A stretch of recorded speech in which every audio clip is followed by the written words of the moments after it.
ब्यानधुरा बाबा की महत्ता बताइए पंडित जी। रिकॉर्डिंग चालू कर। ये ब्यानधुरा बाबा की महत्ता ऐसा है कि ये कालालिंग दूताधारी के नाम से जाना जाता है।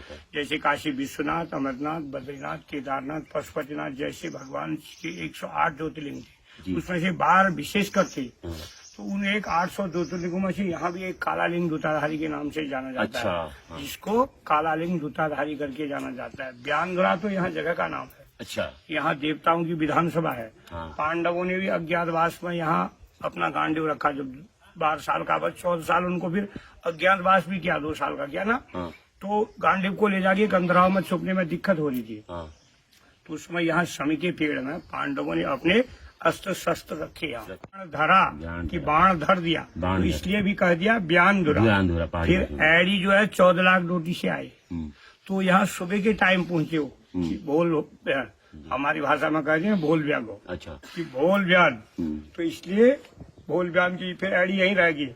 एक रात कॉलोनिया में रुके, नीचे पांडु एडी का मंदिर है, यहाँ रोड में, यहाँ नीचे कॉलोनिया। अच्छा, तो यहाँ आए एडी, उससे इसलिए भी ब्यानधुरा कहते हैं। फिर यहाँ 33 करोड़ देवताओं की विधानसभा है। देखा जाए जो अस्त्र शस्त्र चढ़ाए जाते हैं, कहीं छड़ी है, कहीं चिमटा है, कहीं चाबुक है, कहीं धनुष है, कहीं बाण है, कहीं चौबिड़ा है, कहीं शंख है, कहीं घंटा है, ये देवता के सारे अवशेष हैं, तो ना।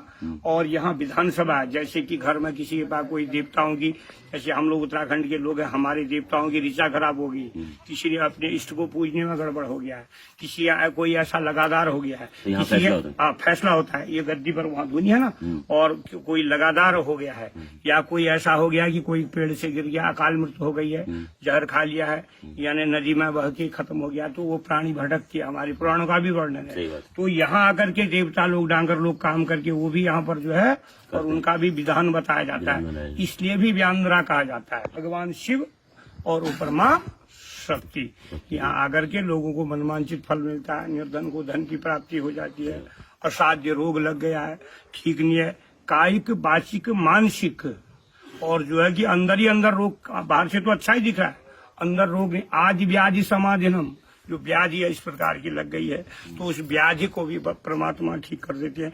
जिसके पास संतान, एक बंदिया रोग होता है माताओं को, कि उससे संतान की उत्पत्ति नहीं होती है। अच्छा। तो एडी महाराज उस रोग को भी काटने में माहिर हैं, संतान की भी उत्पत्ति कराते हैं।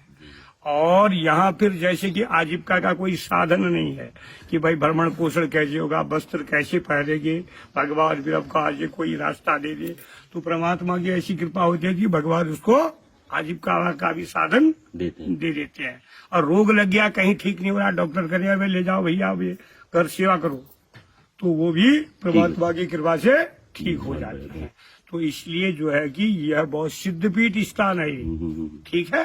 यहाँ दूध और गौ के द्वारा, यहाँ गौ यहाँ पर, नहीं तो ऐसे धनुष बाण के यहाँ जंगल में बड़े बड़े मोटे पेड़ों से, इतने इतने मोटे, यहाँ धनुष बहुत सारे अवशेष हैं, यहाँ सरड़ा घाटी से और यहाँ बिजौरिया सोच से, ये तुमने सेना पानी से आई ना आप लोग, तो उससे आपने क्रॉस किया, तो पूरा ये ब्यानधुरा का स्थान है यहाँ।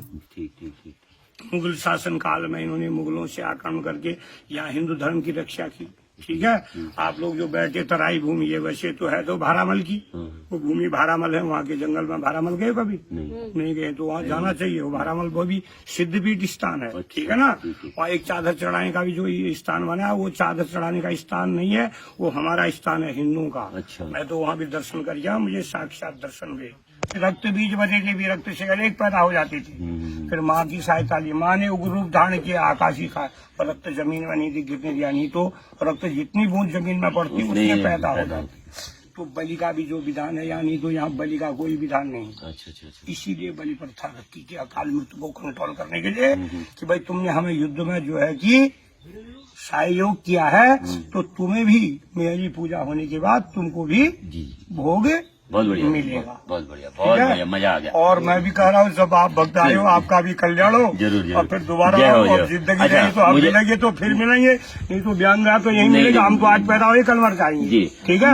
और भगवान तो यही रहेंगे, वो भगवान कहीं नहीं जाते। मैं यही 12 मास 24 घंटा में सन 82 से कार्यरत हूँ मैं यहाँ। पुजारी तो ऐसे सभी लोग हैं, मैं सन 82 से हूँ। अच्छा, मुझे छोटे में अपना परिचय। मेरा नाम दया किशन जोशी है, स्वर्गीय श्री भोलादत्त जोशी। मैं सिद्धपीठ ब्यानधुरा मंदिर का पुजारी हूँ और मैं यहीं रहता हूँ। बढ़िया, धन्यवाद पंडित जी।